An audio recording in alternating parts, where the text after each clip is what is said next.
নমস্কার, আমি জয়ন্ত ঘোষাল বলছি। কি হবে এবারের নির্বাচনী ফলাফল? 2026-এর বিধানসভা নির্বাচনের ফলাফল কি হবে? ভোট প্রচার শেষ হয়ে গেছে, দুই শিবিরে এখন তৎপরতা, এদিকে একটা শিবির, ওদিকে একটা শিবির, একটা তৃণমূল, একটা বিজেপি। কংগ্রেস আর সিপিএম বা বাম দল আছে বটে, কিন্তু তারা ক্ষমতায় নবান্ন দখল করবে এমনটা কেউ বলছে না। সেটা বললে ঘোড়ায়ও হাসবে। কিন্তু তাদের কিছু আসন বাড়তে পারে, অন্তত আমার মনে হয় কংগ্রেসের কিছু আসন, কতিপয় আসন বাড়লে আমি বিস্মিত হব না। তবে কথাটা হচ্ছে যে কে কতটা এখন শক্তিশালী, বিজেপি আর তৃণমূল কংগ্রেস, এটা তো একটা যুযুদান, দুই পক্ষ। দুটো জিনিস এখানে গুরুত্বপূর্ণ। প্রথম কথা হচ্ছে যে আমি পোলস্টার নই। এই যে আপনি কি বুঝছেন, এটা তো আমি একটা রীতিমতো আতঙ্কে আছি। যে আবাসনে থাকি সেখান থেকে নিচে নামতে ভয় হচ্ছে, দেখলেই লোকে খপাত করে ধরে বলছে আপনি নিশ্চয়ই জানেন। বলুন তো কি হচ্ছে? যে আমি পোলস্টারেরাই খুব কাঁদো কাঁদো হয়ে বলছে যে খুব কঠিন এবারে, কেননা কেউ কোনো কথা বলছে না।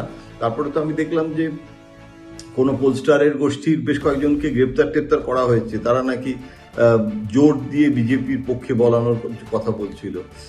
এখন এটা যদি প্রাক নির্বাচনী সমীক্ষা হয় তাহলে এক্সিট পোলে কি হবে? দেখুন না, এক্সিট পোলটা দেখানোর ব্যাপারেও একটা নিষেধাজ্ঞা হয়েছে না, সেই দিনেই তো করা যায় না। গতবার ওই প্রবলেমটা হয়েছিল যে ভোটও চলছে, এদিকে এক্সিট পোলও দেখানো হচ্ছে। তো এইসব নিয়ে না রসিকতা করার কোনো বিষয় না, এটা একটা বিনোদন হিসেবে এখন সংবাদের দেখানোর একটা রেওয়াজ উঠেছে।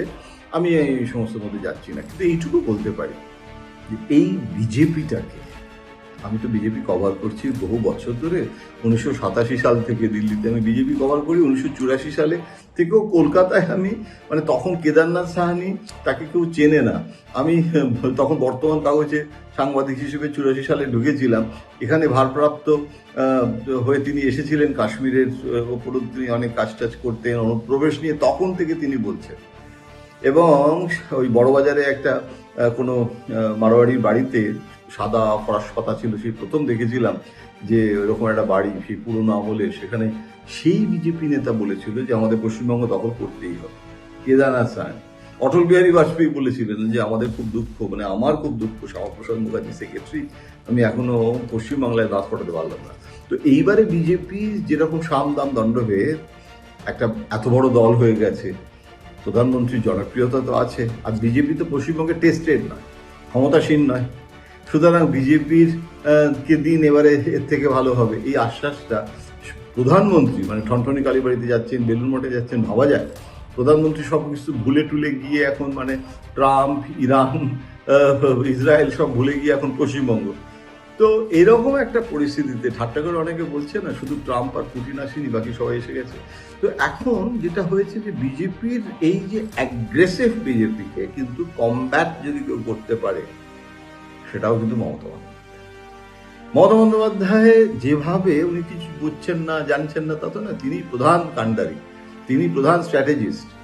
অভিষেক বন্দ্যোপাধ্যায় নেই তা না, অভিষেক বন্দ্যোপাধ্যায় ভীষণ, he is very much there, কিন্তু তিনি পেছন থেকে স্ট্র্যাটেজি করছেন এবং তিনি রণকৌশলটাকে ঠিক মতো করে এগিয়ে নিয়ে যাওয়ার জন্য করছেন। এবং আমি তো মনে করি যে এবার যদি মমতা বন্দ্যোপাধ্যায় ক্ষমতা আসেন, আবার যদি বলছি, কেননা আমি জ্যোতিষী তো নই এবং আমার উচিত নয় এটা ফলাফল বেরোনোর আগে যুযুদান দুই পক্ষে অমুকে আসবেই, এই এই এই সাংবাদিকতার এই রেওয়াজটা কিন্তু অনেকদিন উঠে গেছে। এই কার দিকে কার পাল্লা ভারী, ওইদিকে হাওয়া বইছে, এসব লেখালেখিও আমরা বন্ধ করে দিয়েছিলাম বহুদিন আগে। আমাদের আনন্দবাজারে বলা হতো যে কালার অফ দ্য ইলেকশন লেখো, মুডের ওপরে স্টোরি করো, কে কিভাবে প্রচার করছে, ব্যক্তি প্রার্থীকে তার প্রোফাইল নিয়ে কাজ করব, কিন্তু অমুকে জিতছে তমুকে হারছে, এটা আমার কাজ নয়। আমি কোনো এমপিরিক্যাল ইনভেস্টিগেশন করিনি। তো একটা ডেটা কতগুলো কালেকশন আমি করেছি, কতগুলো স্যাম্পল দেখেছি। 4টে লাল গোলাপ দেখে যদি বলি সব লাল গোলাপই লাল, তারপরে একটা সাদা গোলাপ এসে বলবে কি হে আমাকে দেখতে পাচ্ছ না, তখন তো আমি বিপদে পড়বো। সুতরাং ওসবের মধ্যে আমি নেই মশাই। আমি যেটা বলতে চাইছি যে এইবারে অ্যান্টি এস্টাবলিশমেন্ট ভোট আছে, হবেই, জেলায় জেলায় আছে। যতটা না মমতা বিরোধী ভোট, তার থেকে বেশি অ্যান্টি ইনকামবেন্সি ভোট।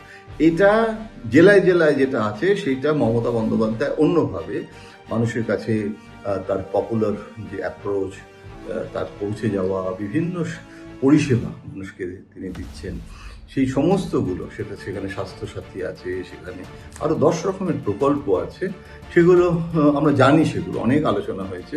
সোজা কথা একটা পলিটিক্যাল পপুলিজম আছে, সেইটা অ্যান্টি ইনকামবেন্সিকে নিউট্রালাইজ করে।